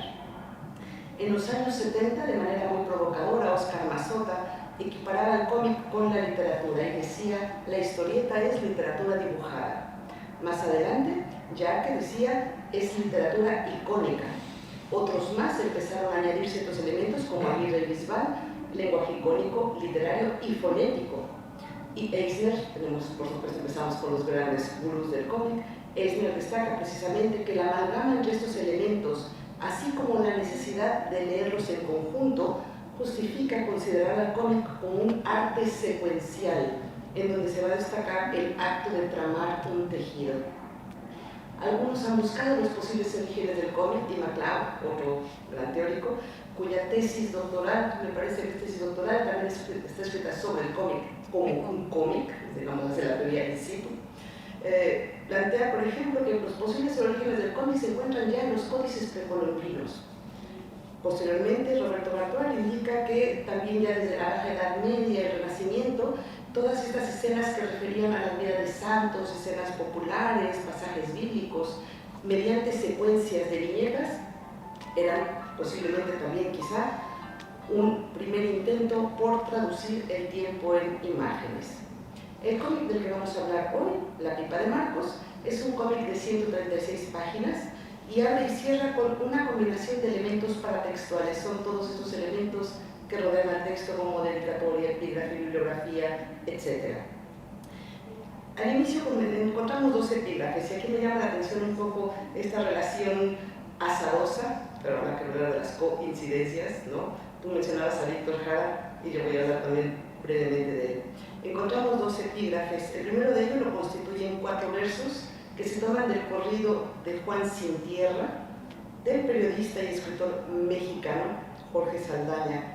Fue escrito en 1956 y erróneamente se le atribuye a Víctor Jara. El epígrafe dice lo siguiente: gritó Emiliano Zapata, quiero tierra y libertad, y el gobierno se reía cuando lo iban a enterrar. Estos versos resumen de manera irónica la burla y la agresión sufrida por este caudillo de la Revolución Mexicana. Estamos hablando de 1910-1920, pero también pueden ser leídos como una especie de metonimia de una situación que sigue vigente y que además se va a evidenciar a lo largo del cómic. El título del corrido también va a aludir al personaje Juan Sin Tierra, que es el amigo que Vasco va buscando por tierras latinoamericanas. Y el segundo epígrafe, Zapata vive, la lucha sigue, es una especie de consigna que se escucha con frecuencia y hace, según nos diría Jorge Volpi, las veces de sortilegio. Es una frase popular que se encuentra en pancartas, en muros o bien vociferada. Y todo esto parece funcionar como una especie de coro. Es un yo generalizado que nos recuerda que es una multiplicidad de voces cuyos ecos no es posible silenciar. Luego de los epígrafes vamos a tener una única viñeta central, que es un fragmento del mapa de México, y con una línea punteada vamos a ver el recorrido que sigue Vasco por tierras mexicanas, la Ciudad de México, Puebla, Oaxaca, para llegar a Chiapas, a San Cristóbal de las Casas, y al campamento La Realidad. Ese es el nombre del campamento. Otro de los elementos paratextuales lo vamos a tener, por ejemplo, casi en las páginas finales, es una viñeta central de una pipa. No hay texto. Funciona como una especie de cierre de capítulo, pero también nos recuerda al verdadero personaje que da el título del cómic. Y a modo de cierre también de Isusi nos va a dar una breve bibliografía. Pero vamos a ver al margen izquierdo las figuras que aparecen. Son 5 dibujos de insurgentes zapatistas, 4 hombres y una mujer, que son realizados por los niños del campamento La Realidad. En esta representación estamos muy lejos de las imágenes nítidas blanco y negro del cómic que vamos a ver, que a veces nos recuerdan un poco los trazos característicos de Porto Maltese, pero estas imágenes laterales van a aparecer en tonos de gris. Seguramente, como es una impresión monocromática, los dibujos originales eran a color, lo ignoramos, pero son realizados por niños. Y al ser realizado por ellos quedan fuera las estudiadas expresiones de la cara. Solamente algunos trazos reflejan el carácter de los personajes, 2 gruesos puntos a modo de ojos. Todos los insurgentes llevan la cabeza cubierta, 3 tienen una especie de medio círculo que podría asemejar un sombrero, 2 tienen pasamontañas, y también tenemos aquí 3 hombres que tienen cananas, que son estas carrilleras cruzadas en donde se ponían las balas. Esta representación que contiene las imágenes infantiles quizá nos puede recordar que, aun y cuando los hechos que van a hablar de Isusi forman parte de una ficción, refieren a una situación que dista de serlo. La portada del cómic va a aparecer en 4 tonos, azul, amarillo, blanco y negro, pero el interior, como les he dicho, va a ser monocromático. Dibujado enteramente en blanco y negro, este contrapunto va a exacerbar el realismo de las viñetas, como podrá sugerir la función figurativa, y esto también sirve para realzar las emociones y los sentimientos de los personajes. El juego que vamos a establecer, o que establece Isusi entre estos 2 tonos, va a reforzar la intensidad y la tensión de la experiencia que vive Vasco mientras espera que alguien lo oriente en la búsqueda de su amigo Juan. Y este contraste también va a acentuar la sensación de soledad que vamos a percibir del personaje, ya sea también porque aparece un paisaje desolado o bien un elemento que mira como la luna. Vamos a hablar también del personaje de Vasco y más adelante vamos a hablar de este juego de equívocos que va a estar propuesto por el gentilicio vasco, que correspondería a de Isusi, nacido en Bilbao, para vincularlo con el nombre del personaje, que es Vasco con mayúscula. En la biografía de la editorial Astiberri, que es la que publica este cómic, se indica que después de haber terminado la carrera de arquitectura, de Isusi emprende un viaje que le llevará durante un año a recorrer buena parte de Latinoamérica, y al volver de ese viaje decide dedicarse a lo que siempre ha querido, contar historias en viñetas. Y la experiencia de estos viajes de Isusi está explícitamente asentada en los agradecimientos en entrevistas. Y de Isusi dice en una de ellas: en este cómic hay mucha verdad, no es una historia real, pero todo lo que pasa es real, me ha pasado a mí, le ha pasado a otros. La polisemia en el nombre de Vasco y los equívocos que va a procurar van a ser aprovechados, por ejemplo, cuando entra en contacto con el primer habitante de la realidad, que se llama Solín, o tiene ese sobrenombre. Solín le pregunta: ¿cómo te llamas? Y Vasco responde: Vasco. Vasco, otro más. Puros vascos e italianos vienen acá. No, yo no he dicho que sea vasco. Bueno, ya, da igual. En este diálogo se va a manifestar que además de la presencia de los extranjeros, reducidos a vascos e italianos, también forma parte de la cotidianidad esta presencia desde el levantamiento de 1994, como si apenas a partir de este levantamiento la existencia de ese lugar se hubiera hecho patente, dando como resultado que fuese un punto de destino obligado para foráneos. Aunque Vasco no va a insistir en aclarar, pronto se va a dar cuenta de que lo que puede ser un equívoco o un indicio de lo que ocurre realmente es el hecho de que nadie quiere revelar su verdadera identidad. Y esto también lo vamos a ver. Por ejemplo, nos dice de Isusi: la verdad es esa, llega la gente, no se entera de casi nada, porque no te dejan enterarte de casi nada, no te dicen ni el nombre.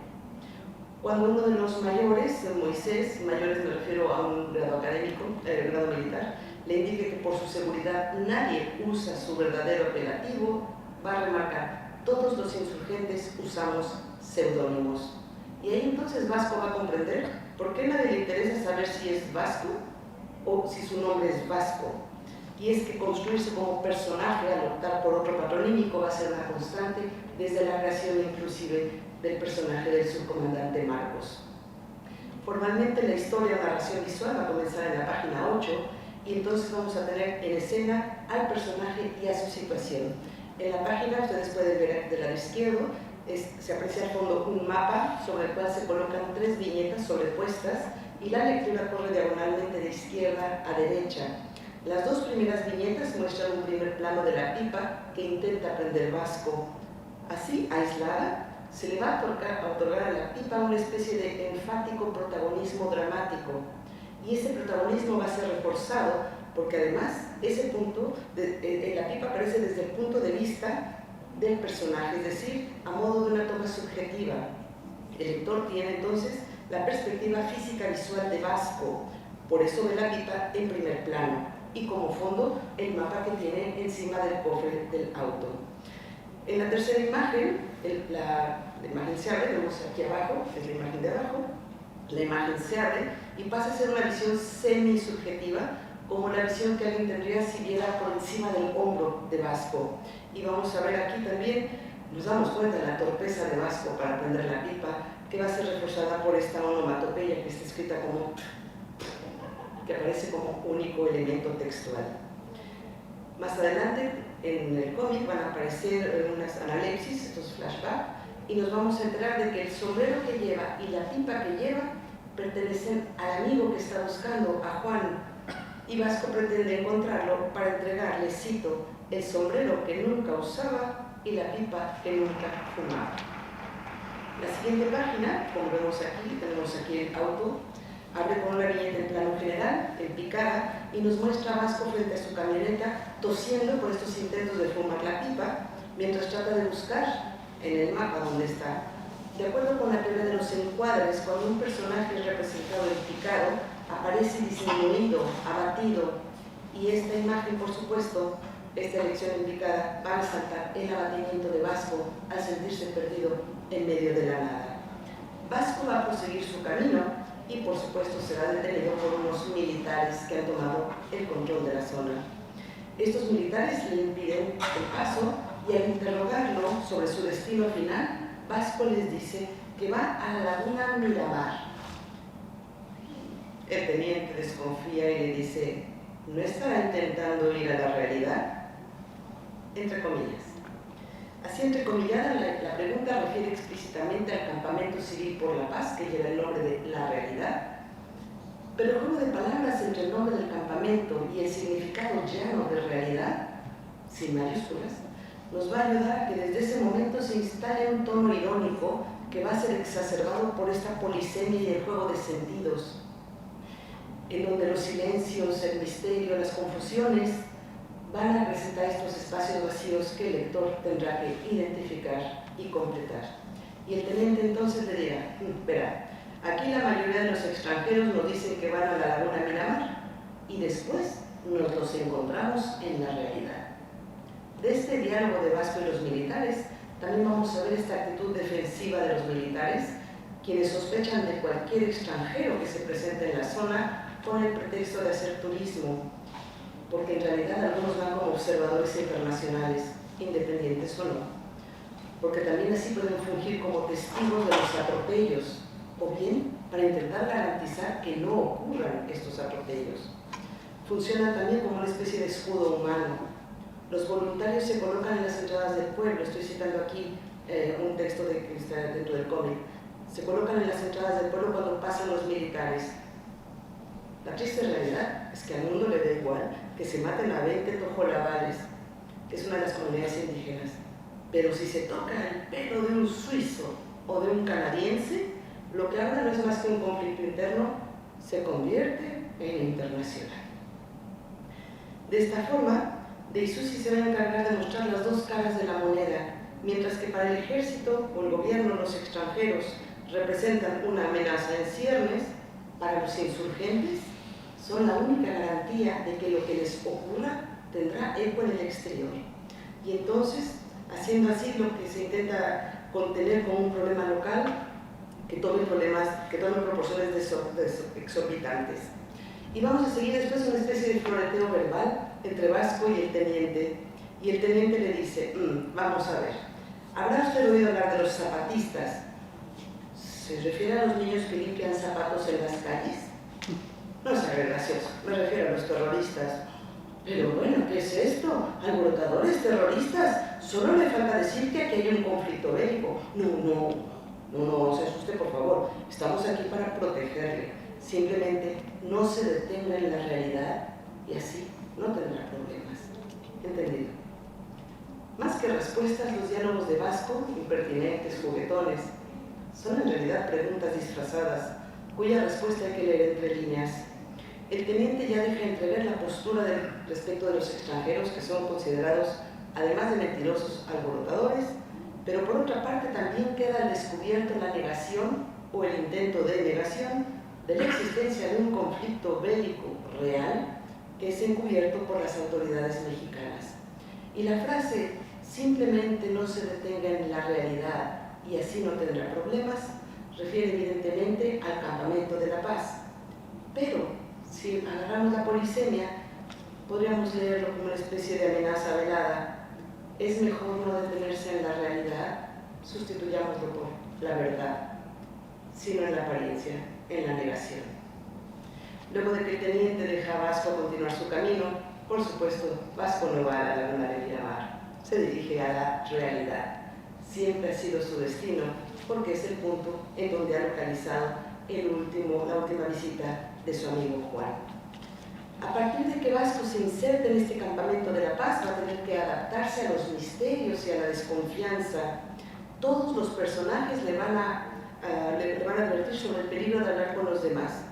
Ten cuidado, Vasco, eso no es un juego. No hagas demasiadas preguntas.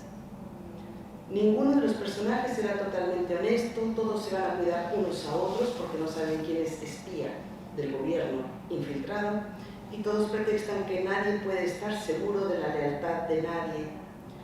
Vasco entonces siempre va a estar regresando al punto de partida con sus interrogantes que tendrán como respuesta más interrogantes, sobre todo cuando quiere preguntar en dónde se encuentra el subcomandante Marcos o bien la comandancia zapatista.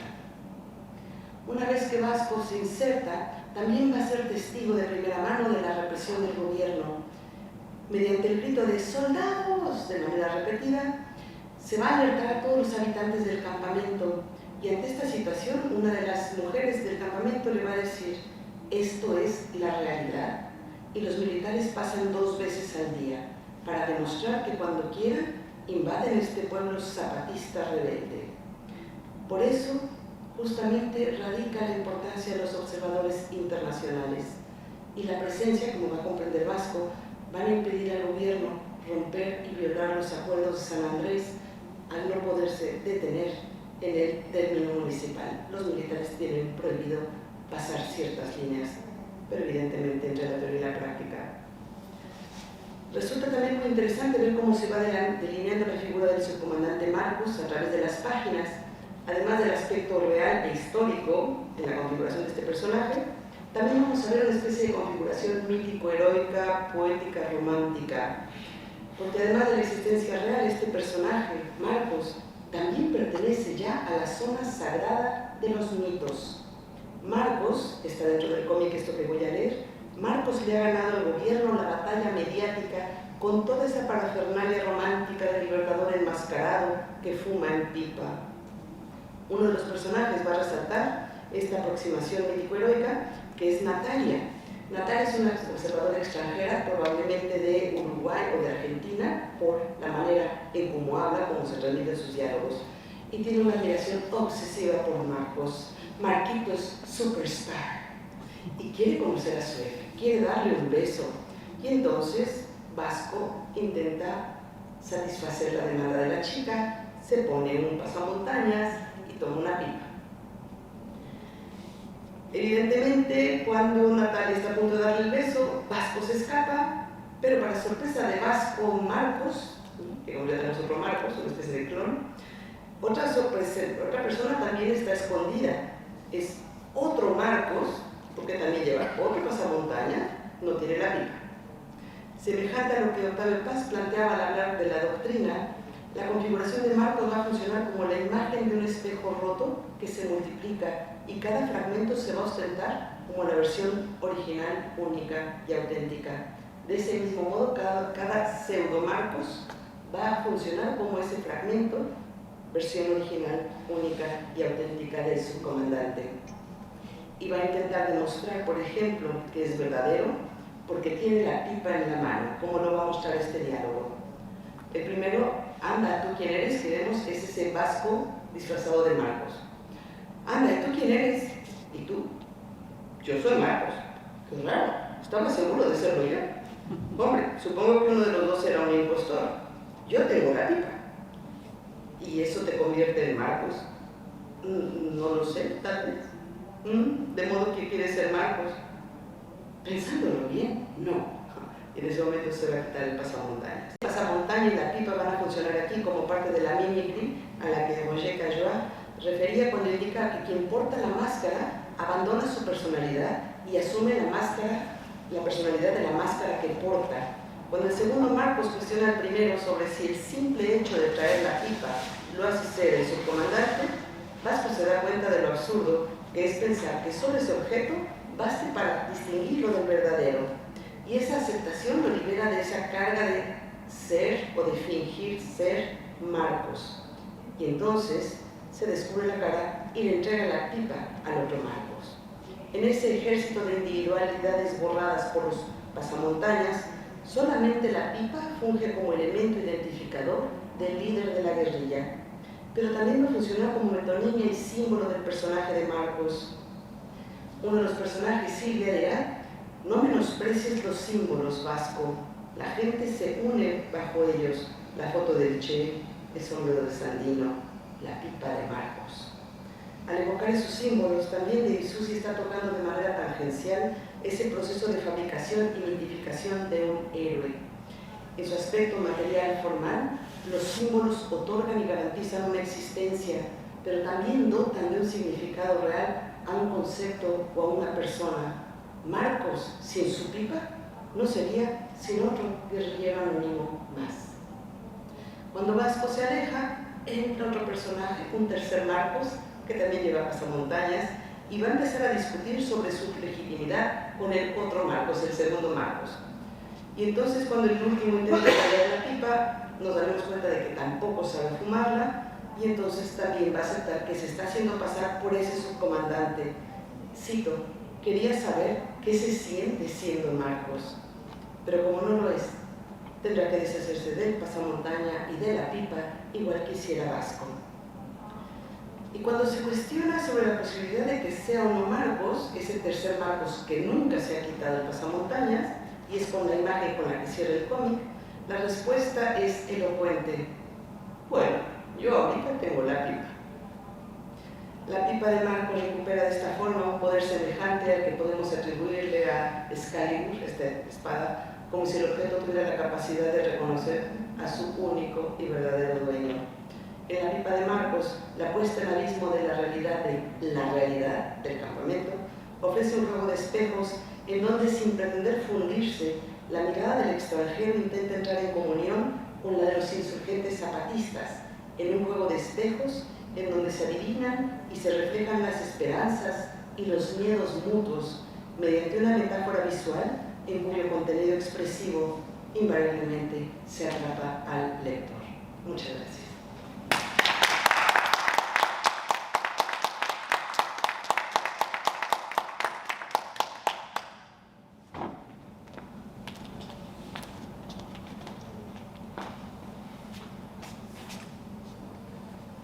Creo que acabamos de asistir a una sesión muy interesante y a pesar de la hora avanzada, a lo mejor algunas preguntas, ¿no?